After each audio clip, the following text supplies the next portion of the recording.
મેથ્સમાં percentage ચેપ્ટરના question solve કરીએ. શું કીધું છે કે 10,000ના 0.15% ના 33/3% કેટલા થાય?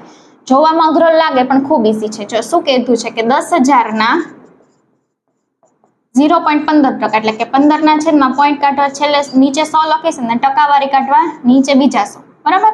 અને એના શું કીધું છે 33/1/3 એટલે કે 33 તેરી 99 ને 100 ના છેદમાં 3 અને અહીંયા ટકાવારી કાઢવા માટે પાછું નીચે 100 આરે ગુણાકાર કરીશ.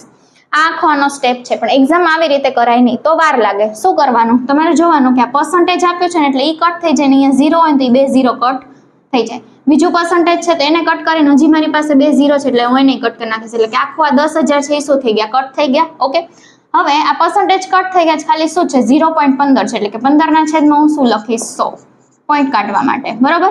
અને આનું 33/1/3 જ રહ્યું. અહીંયા તે પર્સન્ટેજ છે એ કટ થઈ ગયા છે એટલે કે 33 તેરી 99 ને 100 ના છેદમાં 3 એટલે કે 100 કટ થઈ ગયા. 3 5 15 એટલે કે મારો આન્સર શું આવશે? તો કે 5 આન્સર આવશે. થોડીક પ્રેક્ટિસ કરો ને તો આવા ક્વેશ્ચન તમે પેન વગર એક્ઝામમાં સોલ્વ કરી શકો.